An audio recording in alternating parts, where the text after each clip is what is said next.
of the post-lunch session is given by Iñaki García-Etxebarria. So branes and non-invertible symmetries. Thank you very much. And thank you very much to the organizers for putting together such a nice conference and for giving me the chance to give a talk in it. Yeah, so this is a talk based on this paper that came out a couple of weeks ago, which connects the idea of non-invertible symmetries, which I will review, to branes. So the connection will be through holography. I tend not to shout too much, but if you cannot hear me in the back, please tell me and I will be louder. Right. So what we mean when we say symmetry has been changing quickly in the last few years. And for this talk and in many of the recent works, symmetry is just a word that stands for topological operators in your theory. And in fact, as we explained in this paper last December, sometimes there's an even better way of thinking about symmetry that allows you to describe many phenomena in a unified way, so symmetries, gaugings, and anomalies, all together by going to one dimension higher and constructing some topological field theory in one dimension higher. So this is the symmetry theory that we discussed in some examples in this paper. But I will not discuss this today, although it's closely connected to holography. So holography can be understood as a particular a scenario in which very similar ideas appear.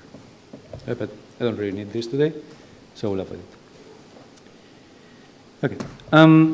So why do we think of topological operators as having to do with symmetries? And it's because when you go to the Euclidean, the two things are very closely connected. So let's think about an ordinary symmetry. This is what with these days called zero-form symmetries. If you want to measure the charge that some state is sourcing, what you want to do is to integrate along a closed manifold, M3. So the typical scenario would be that you are integrating over the spatial slice in Lorentzian signature of some J0. But more abstractly, what you're integrating is some 3-form star of G over M3. And the star is for historical reasons mostly. Just think of this as a 3-form. So if you have a conserved current, what this means in differential form language is that D of this thing here, star G, is 0. And this is supposed to hold away from point sources. So there might be some points, some isolated set of points, which I think of as a zero-dimensional manifold, for reasons that will become clear in a second, over which this equation is no longer true, but you have some delta functions and some Qs. These are the charges. Then if you don't have such points, if you're away from these points, then you can do the following argument. If you have Q at some 3-manifold and Q at some other 3-manifold, you measure the difference.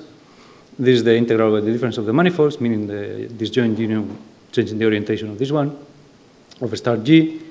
If now you can find some manifold C4, such that its boundary is this disjoint union of manifolds by Stokes, you can write this as integral of C4 of D star G, and this is 0 by assumption.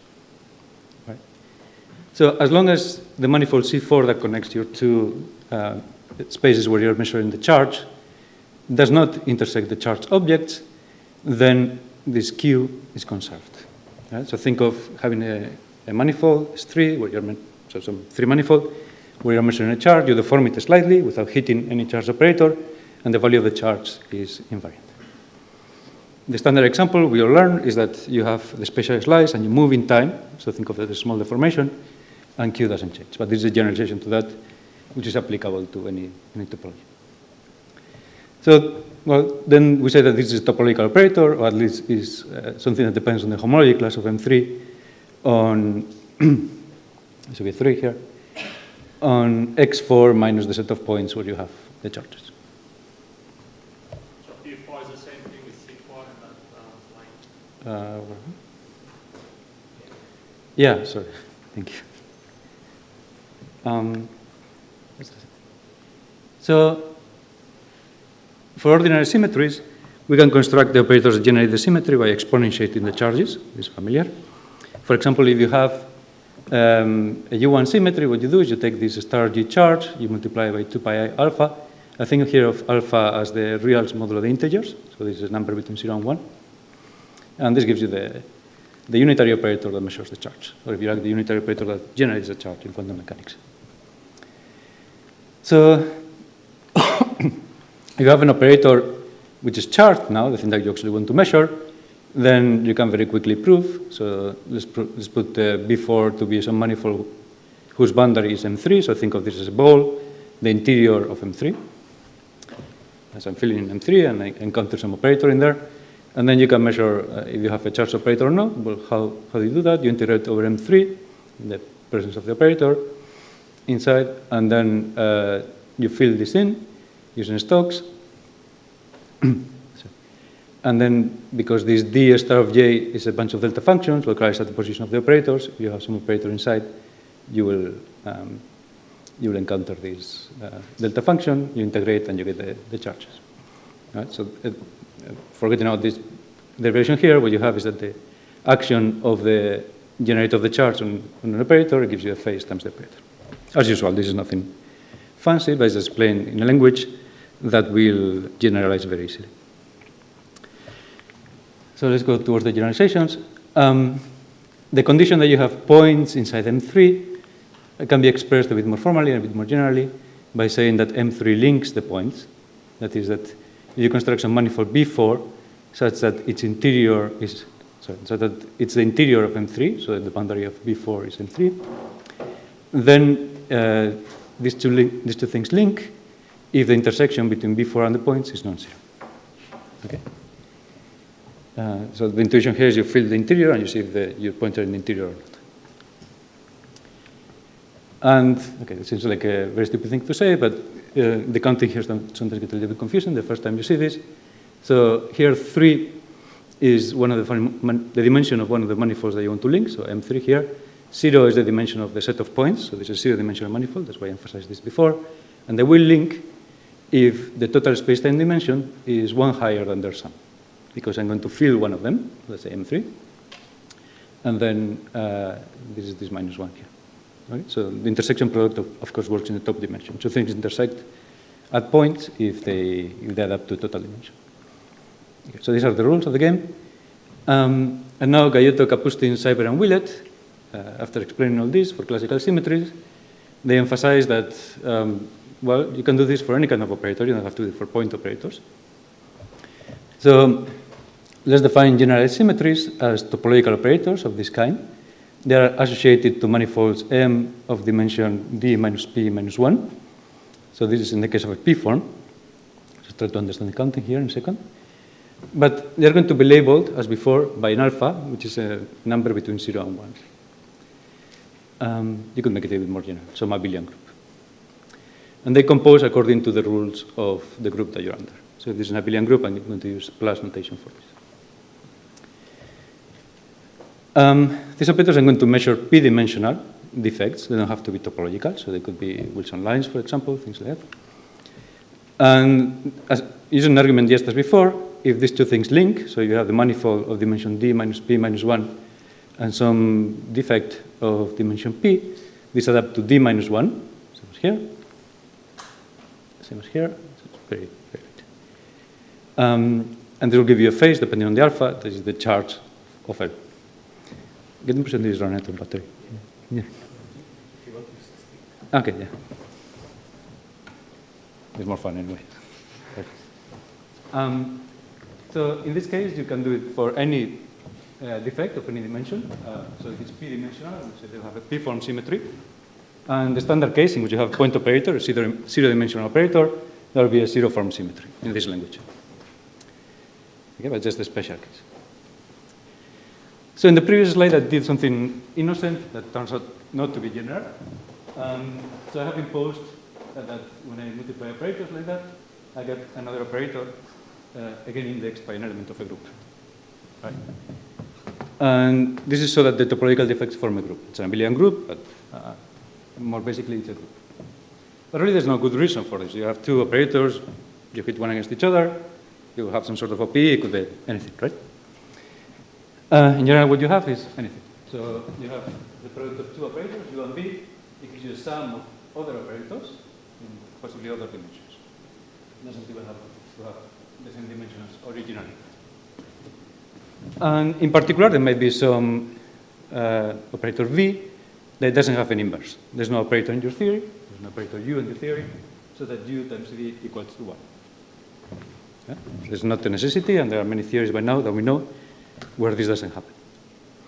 So whenever we have operators that don't have inverses, we talk about non-invertible symmetries for obvious reasons. So this possibility was known in 2 dimensions since a long time ago.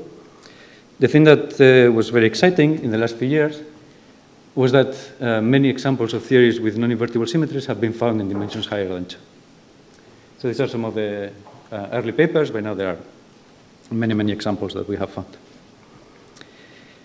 So today what I want to understand, yeah. Maybe a stupid question. Yeah, for sure. What I consider a topological field theory in higher dimension that I might obtain from a topological twist of a supersymmetric field theory. Mm-hmm. Isn't it generically the case that most operators in this theory are not invertible? Yeah. Let me make a philosophical point here. I don't like talking about non-invertible symmetries. I do it for marketing purposes. It's like talking about non-elephant animals. I think non-inverters are very generic. Yeah, I agree with you. If you study topological field theories abstractly, the fission rules don't have to be a group, and generically they aren't. You're completely right. Yeah. Thank you. Any other questions? All right. So today we'll focus on a construction that appeared in this paper by Barbaras, Bottini, Shafranameki, and Tiwari this year, where they find that a familiar theory, so the thing here is that the theories that you know and love, even QED, many of them have non-invertibles. So in this case, they found that the D equal to 4, N equal to 4 theory with gauge algebra SO for N has non-invertible symmetries. And what I want to discuss today is, well, we know that this theory has a holographic limit. How do these non-invertible operators look like in the holographic dual? Okay, that's the question I'm answering. Okay, before that, I have to explain why these theories have non-invertibles and how do you understand them, because once you see that, the holographic description will be fairly natural. So let's consider D equal to 4, N equal to 4 theory with gauge group spin 4n. And here I'm being careful about the gauge group, so I really mean spin 4n as a gauge group. So this Lie group has 2 equivalent spinor representations. They are not complex conjugate to each other, and I will call them S and C. And I can introduce Wilson lines in each of these representations. So what are the symmetries of this theory? Well, I have a C2 one-form symmetry that my notation might look a little bit funky, but it's useful later. So I will denote C2S, the one that leaves S invariant and acts on C. Right? And similarly, I have a C2C, the one that acts on S and leaves C invariant. So the superindex denotes which representation is invariant. And you also have a zero-form outer automorphism symmetry. This one is familiar, so it acts by exchange of the S and C representations. So we all know that spin 4n has an outer automorphism. But it also acts on some point particles, and the point particle that you can define in this theory that is acted upon is this Pfaffian operator. The details are not going to be important, but there's a certain Pfaffian operator you can define that gets acted upon by this zero-form symmetry. Sorry. Yeah. You said this operator acts on one-form symmetries. Did you? Mm-hmm. So the operator acts on this. What are the action you made? The operator acts on a symmetry rather than acting on the Wilson lines themselves? Yeah, so it acts on the Wilson lines, but it also acts on the symmetries. Symmetries are operators themselves, they're topological operators, so you can act on symmetries. This statement is meaningful. I could have written also Wilson lines, maybe more familiar. Okay. So we construct the SO4n theory by gauging some diagonal subgroup. And the diagonal subgroup is the one in which you put a minus to both S and C. So you have a vector representation, the product of S and C. And this one stays invariant under S, the set to V. So it survives as a Wilson line in the SO4n theory. Again, here, SO4n, I'm being careful, this is the global form of the gauge group. I'm not being entirely careful in that I should give some discrete theta angles here, but I don't believe they matter. There's also a top line, HV, which for the experts, this is defined by generally you define top lines by specifying the flux around them. So the center of spin for n is Z2 times Z2, I just wrote. You have obstructions for S and C representations on here. So what I mean here is that the spin, so the S and the C spin representations both have the same obstruction, so vectors are allowed, but each one of these individually might not. So this is a top line that is compatible with vectors, but not necessarily with S or C spinors. So this is another operator I can put in my theory. And I also have the outer automorphism, Z2, that survives the gauging. Here we normally call it parity, but now it acts trivially on the extended operators. Because remember, it changed S and C, then V is instead as a representation. So the overall symmetry group of S of 4n, that is a spin 4n with this V gauge, is simply the product of these one from symmetries and zero from symmetries. So that's the structure. Right. So we'll have to discuss background fields too, they're important in this story, and they will give us a big hint about what the symmetry generators are. Whenever we have a zero form symmetry, we can couple the theory to a background, which I can call a mu for this zero form symmetry. And what you do when you say you put a background for a symmetry, one way of understanding this is that if you take some charge object and you drag it around your manifold, and you have a background, this charge object will pick up a phase. Right? So you pick up some holonomy. This is particularly nice to think about when the symmetry is discrete, or more generally when the background is flat. You can think of introducing some background of defects, of generators of the symmetry in your background, and as you move your defect around, it picks up a phase because it crosses the symmetry generator. Remember, symmetry generators give charged particles a phase, so as you go around,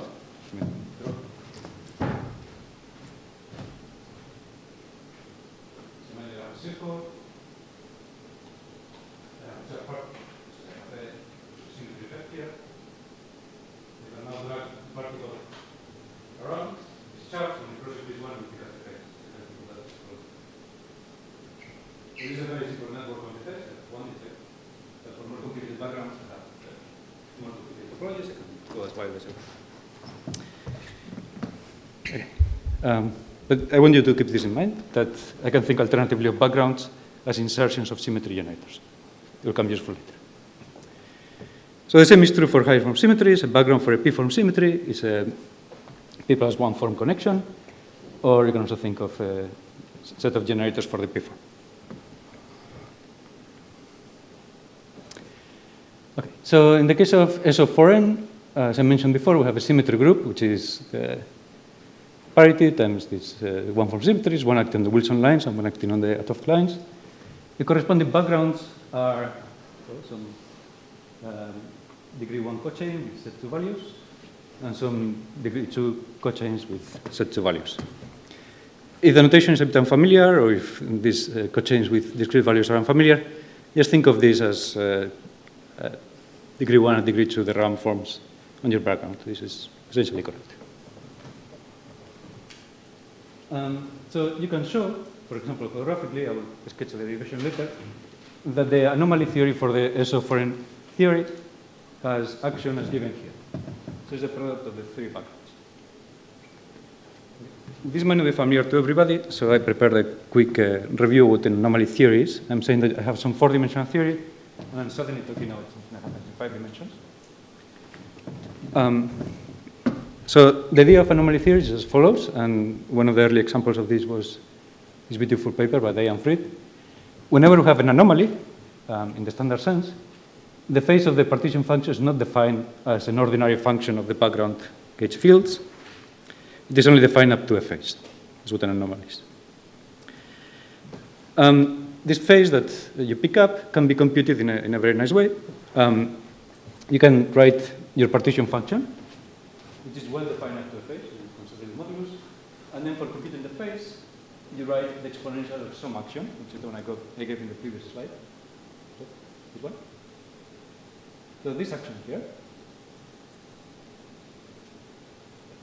is the one I need to put there to reproduce the anomaly of my 4-dimensional theory. And here I have picked some n5, whose boundary is n4, the manifold in which I actually want to define and want to prove. And I have extended the fields as necessary. this not Wessens-Zumino? So that's the next comment. It's not Wessens-Zumino, that's the short answer. But in the special case in which the variation under gauge transformation is d of something, you get the use of the descent relations from Wessens-Zumino. This is more general. Yeah, I can show you. Reference to 2004, I would give you the 1971. No, but that would be incorrect. So I can give you examples of this procedure given ambiguity in the phase that are not captured by Wessens-Zumino. So this is more general, more constrained. Is it qualitatively different or quantitatively different? Well, there are symmetries whose anomalies are not detected by Wessens-Zumino and are detected by this kind of calculation. I'll call that qualitative. So are there discrete anomalies? Yeah, discrete anomalies, things like that. Or complicated item variance and things that you cannot detect on mapping to. Yeah, but it's not incorrect for this talk to think of this as something coming from descent. So yeah, for the ones that are not very familiar with that, if I do a gauge transformation of B, it will happen, if this theory has the appropriate form, then the gauge transformation of that thing will be D of something, now by Stokes. You can write integral M5 over D of something, as integral something M4, and that gives you the variation of the phase of your four-dimensional theory. So that's the familiar prescription, but as I said, this is a little bit more general. Okay, so we have an anomaly, we have some symmetries. Let's see what happens when we start gauging things. So consider the effect of gauging the full one-form symmetry group. So these two generators, C2B and C2C, in the SO4N theory. So if you choose appropriate phases when gauging, you end up in something called the SC4N theory, which is more commonly defined as you start with the spin theory as started with, and you gauge what they call C2S, the thing that acted on C. Either way, there's some other global form of this theory with the same algebra of different global dynamics, which is called SC4N. And this is more for the experts, but just to prove this, that these two definitions are equivalent, it's a general fact that if you gauge the magnetic symmetry that appears after gauging some one-form symmetry, you go back to the original theory. So remember that SO appeared after gauging some one-form symmetry, C2B, of the spin theory. So I'm going back to the spin theory. And I'm gauging C2B, which is takes me to the SC case. Those are for the experts in case they're wondering. I'm happy to give more details. Here's the key point in this non-invertible story, at least from these kind of constructions. What happens to the C2-0 symmetry? Well, the traditional answer is that it's broken due to the cubic anomaly. Right, I have a cubic anomaly of this kind. I'm gauging these two guys. And I'm asking what happens to this symmetry. So this is like the ABG anomaly. You would say this is broken. And that's true.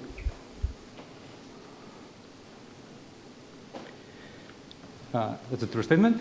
If I put, but let me try to understand which sense is true, and then this will suggest a loophole that will allow us to create a new symmetry in the gauge theory.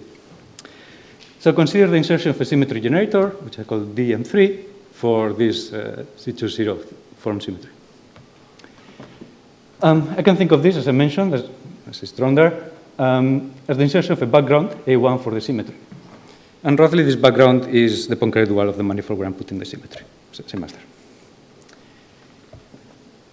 Okay, let's see what happens when you do the gauge variation of the theory with the symmetry operator inserted on it. That is the gauge variation of the theory with this specific background A1 chosen for your symmetry. So that's the anomaly here. I do the variation I write here. Of the action, I get the original action plus correction term that depends on the variation. Because these were closed, I mentioned these were cocycles, so this is closed. I can take the D out, this D of something, so it becomes the integral over M4 of something. No surprises here. A1 was the Poincare dual of the manifold where I'm putting the symmetry. So I can now write this term as the integral over M3 of this field here.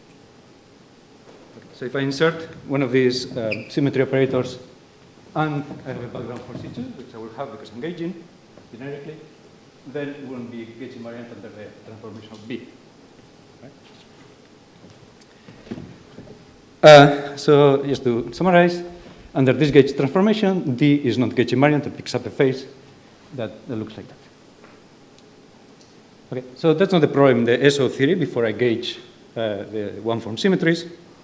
But of course, it's a problem once I start gauging the one-form symmetries. So this operator does not survive after gauging the one-form symmetries. So that's true. The standard knowledge is true, but it's true in a technical sense. So this is the operator version of the usual stem that the symmetry suffering from ABJ anomalies is broken. But these people, Kaidi, Omori, and Tseng, have this beautiful observation that, okay, that's true as far as it goes, but you can fix it.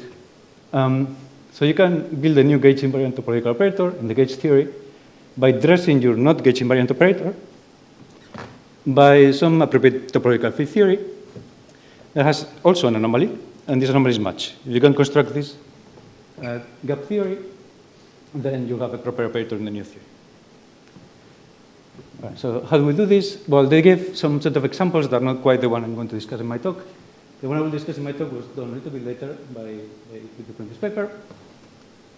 And it goes as follows. If you look at this BF theory in 3 dimensions, so that is a theory where gamma 1 and phi 1 are dynamical fields, and they are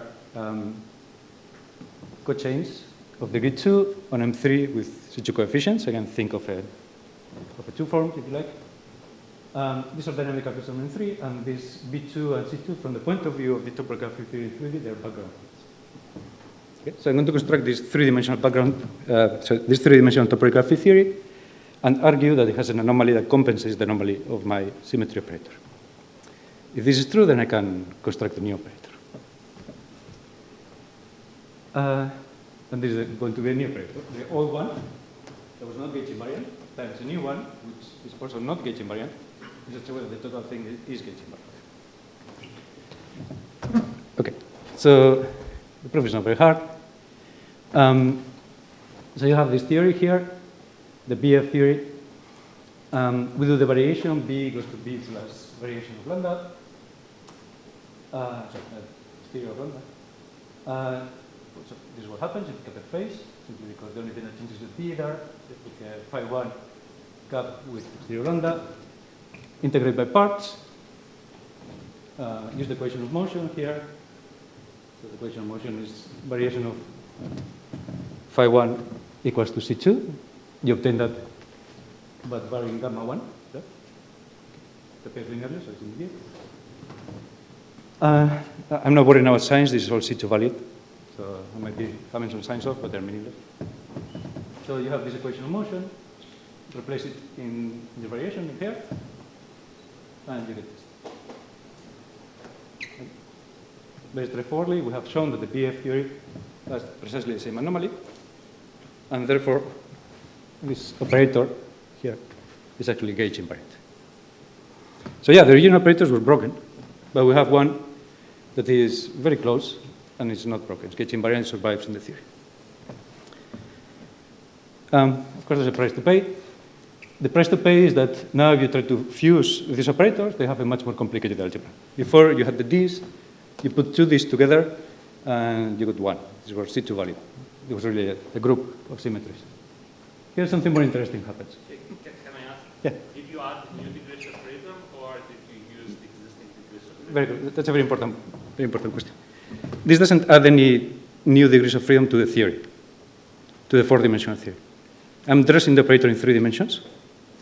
So there's a quantum field theory defined defect, but I'm not adding anything to the 4-dimensional theory. This is all localized in the 3D defect. Using the existing degrees of freedom to dress. Yeah, this is not a different theory. This is the same theory. Yes. And how is this gamma 1 and how does it depend on the original? Well, when you do the path integral, you still sum over the same backgrounds, the B2 and C2. Those are the same ones you have. But if you are inserting this defect, the insertion of the defect itself comes with an extra path integral that's there. Oh, but you're adding an effect, so you are Well, this is something I can put on my theory, and the theory, without changing the four-dimensional degrees of freedom, I can introduce this defect in the theory and compute correlation functions. I'm not sure. I mean, there are degrees of freedom localized in the defect. Yeah, there are degrees of freedom localized in the defect, yeah. I think you're asking, I can derive this from the 4D degrees of freedom.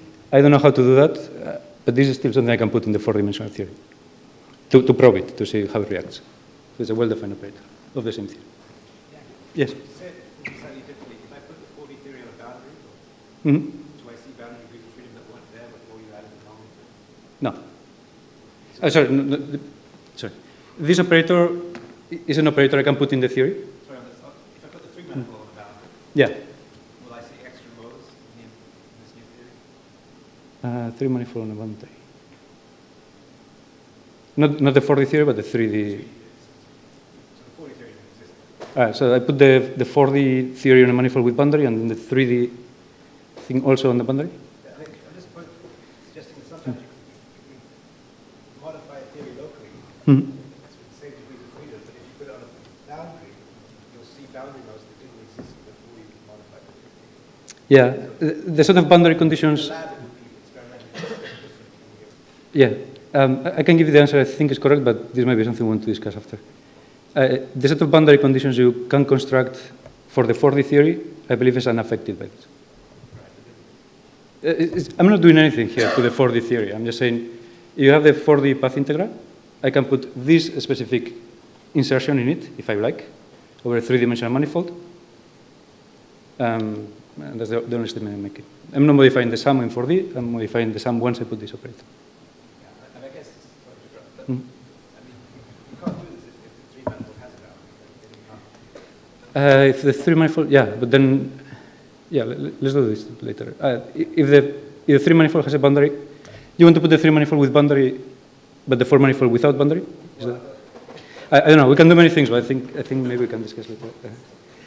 Can I just ask one more thing? So sure. if I take the perspective of the defect, but you're taking the perspective of the bulk theorem, for example. Yeah, that's correct. And now I'm taking the perspective on an observer on the defect. Can I view this as an inflow mechanism where I cancel the anomaly on the defect coming? Yeah, I think that's correct. Yeah. Mm-hmm. Yeah.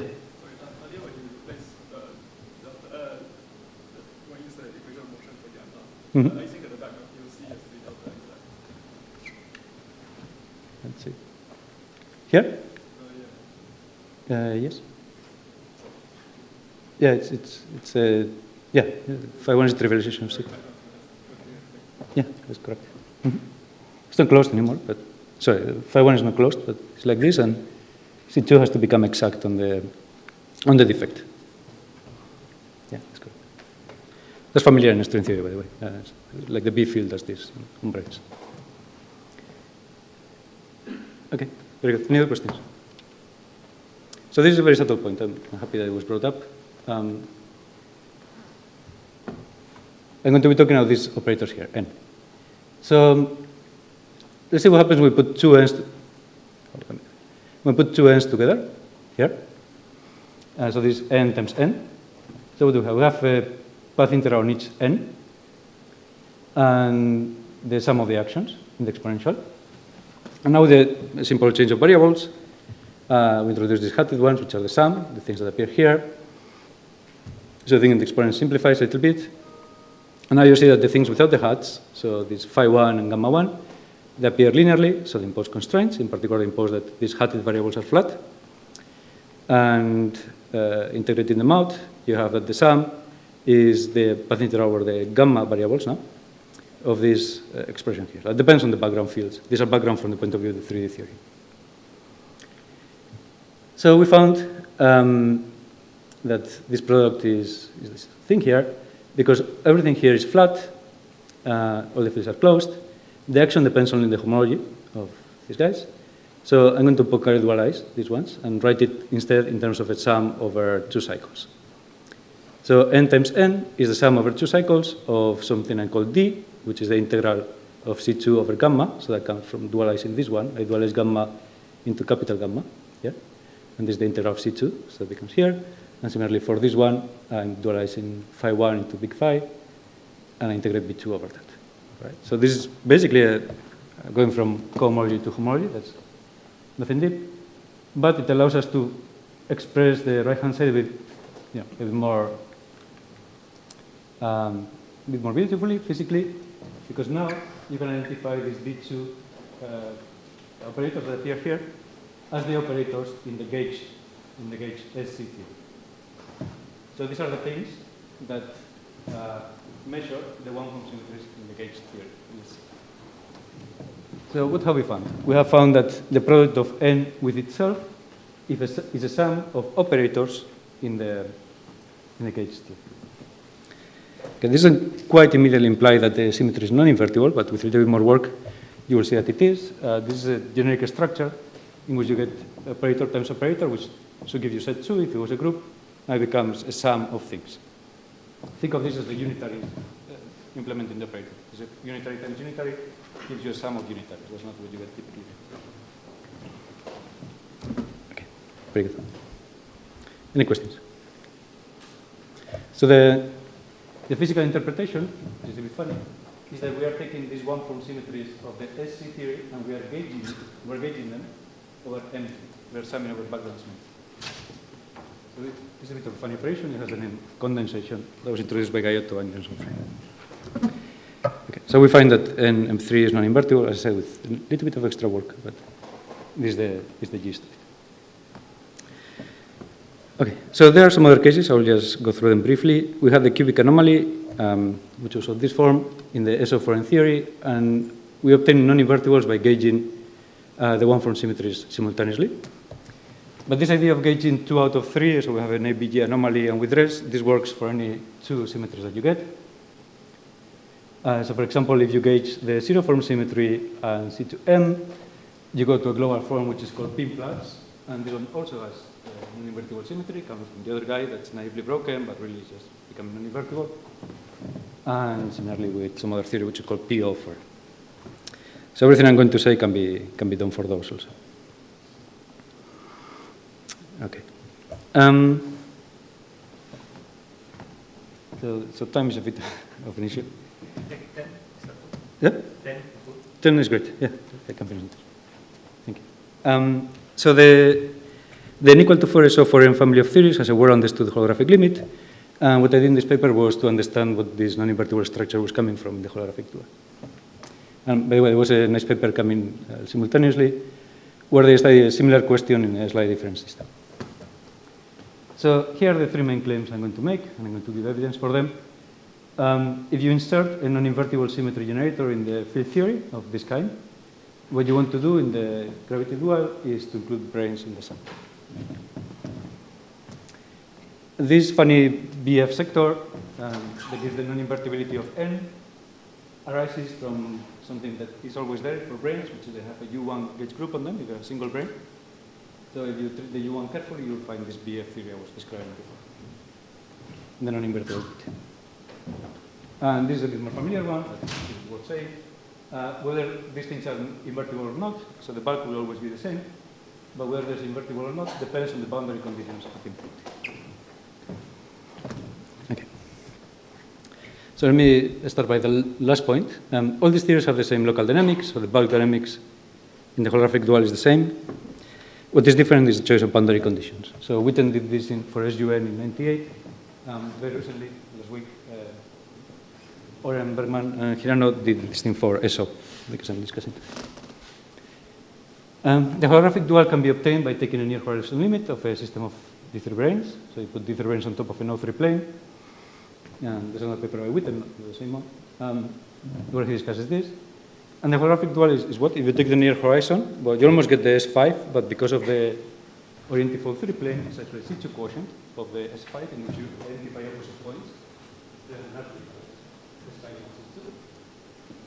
And not only that, but because you have an orientifold action, as you go around the non-trivial cycle in RP5, you get a holonomy which is -1 in SL2.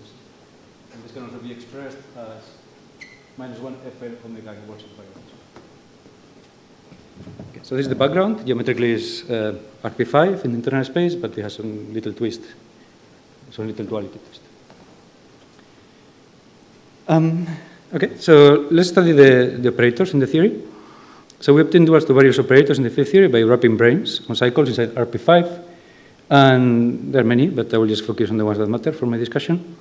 So these are D3 branes, which are wrapped in RP3, inside RP5. This gives you some sort of particles in ADS5. D3 branes on RP1, this gives you some sort of dynamical two surfaces, so three-dimensional worksheet. D5s and NS5s on RP4, this leads to string excitations in ADS5. D5 and NS5 on RP2, this gives to three surfaces. And D1 and F1 on points. And these are dynamical strings on ADS5. Okay. So the charge of all these objects is going to be C2 valued. And that's because the corresponding classes in the homology of RP5 are C2 valued. So I'm wrapping things here and here for the D3s. And for the NS5s and D5s and D1s and F1s, they live in some slightly different group, known as the twisted homology of RP5. It's looks slightly different. We're wrapping things here. If anybody wants details, I'm happy to explain later, but it's a little bit technical for this talk. So depending on the boundary conditions I would choose for the bulk field, some of these operators, not all of them, can end on the boundary. And you have to identify which operators ending on the boundary corresponds to which field theory operator insertions. So the basic identifications in the case of a spin 4n were already done by Witten. The first one is easy. So you have an F1 that ends on the boundary, gives something like a line ending on the boundary. But an F1 ending on the brane gives the vector representation, and the same is true when you're in your horizon. You still get the Wilson line in the vector representation.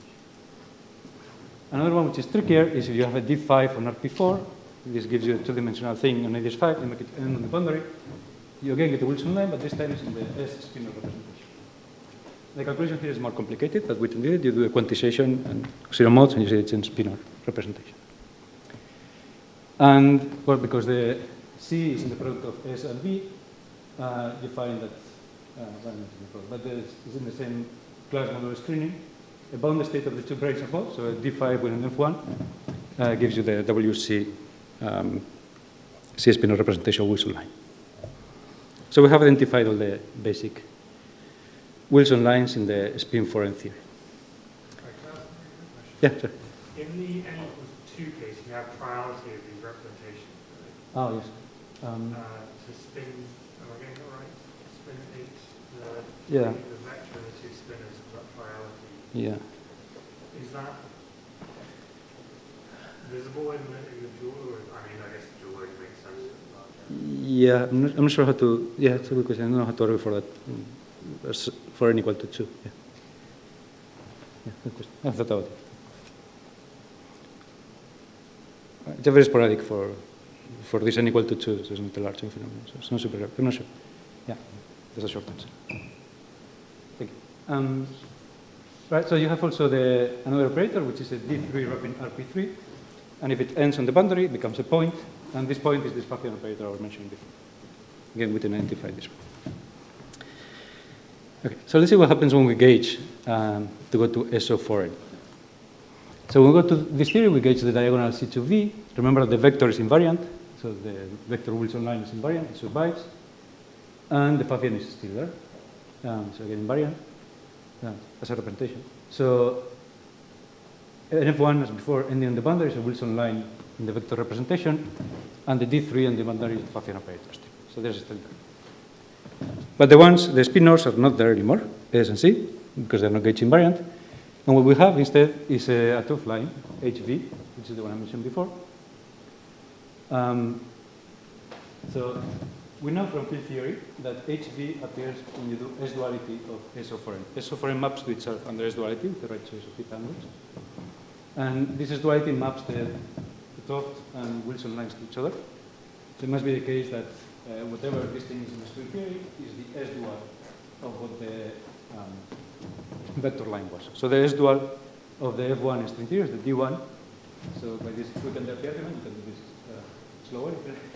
This tells you that the answer is that the D1 extending to the boundary gives you the top Wilson line, HV, with this obstruction. Allows vectors, but not necessarily spinors.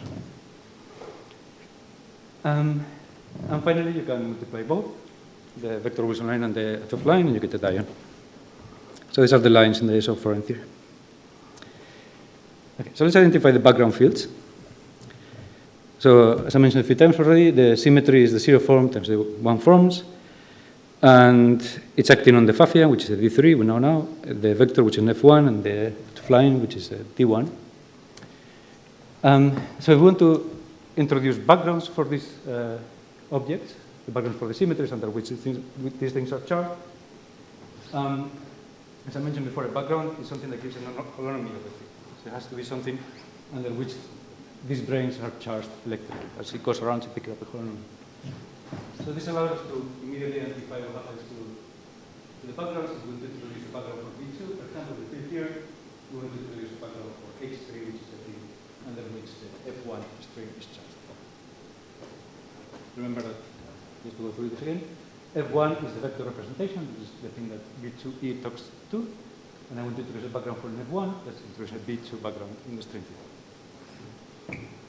So to do this carefully, you have to take B2 on the ADS part, ADS 5 part, infinity, and then some internal part, which is the generator of H1 multiplied with restricted.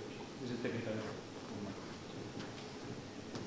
Similarly for the D1, the background for the D1 is a chromosomal field, so C2, and finally for the D3, the Pfaffian, the background is some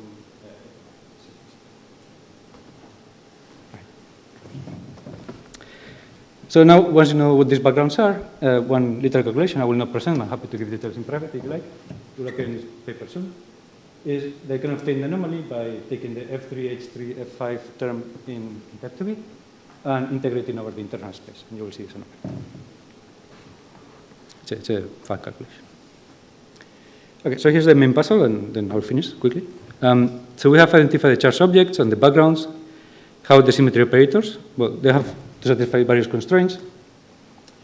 They must source the background fields for the symmetries, because they are the things that you can write the background as a superposition of symmetry generators. They must measure the insertion of a charged object. So something interaction must have something that measures the thing that's sourced by the brane, which is a charged object. And they have to be formulated in K-theory. We know this because the fluxes in string theory are K-theoretic objects. So they better be formulated in K-theory. All right, there may be more solutions to this system, but the one that comes to mind immediately is that if you put one of the symmetry generators on the boundary, what you are going to do is you have to include appropriate brane charges in the bulk path integral. It satisfies all these conditions. Branes source background fields. They have a West-Semino term that measures holonomies of the background, and they are naturally formulated in terms of K-theory.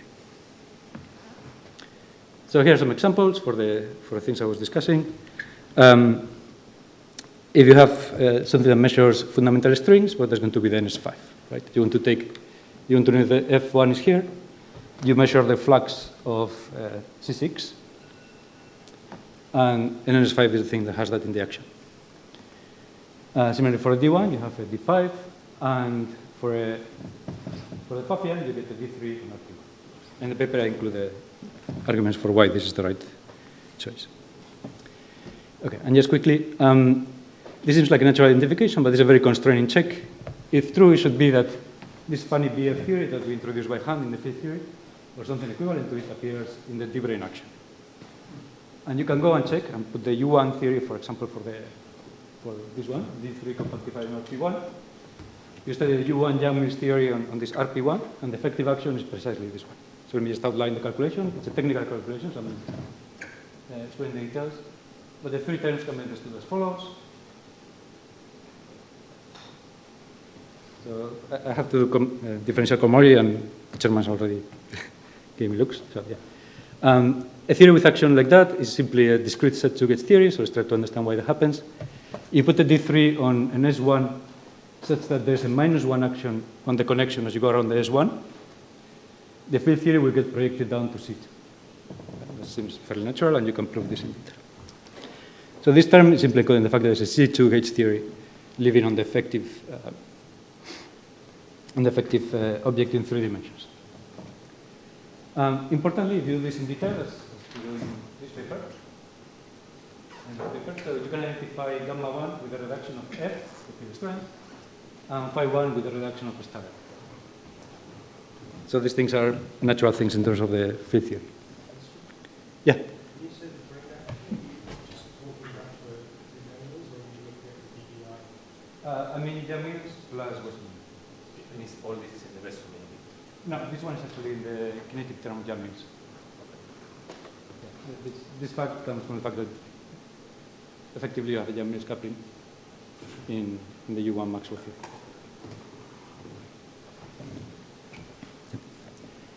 Okay, but you also have the Western term, and the Western what it does is that if you introduce an F, it induces some lower D1 charge, and D1 is coupled to a C2. So you reduce this carefully, you'll get the coupling B2. So C2 gamma, and similarly for the other as well. And sorry that I went over time. Thank you.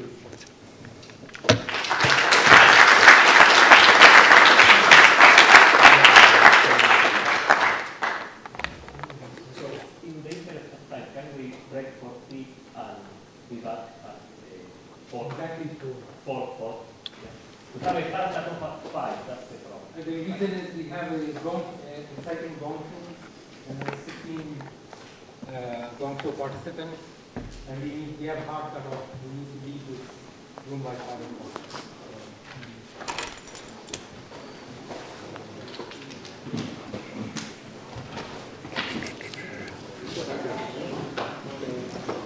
So you have all the cap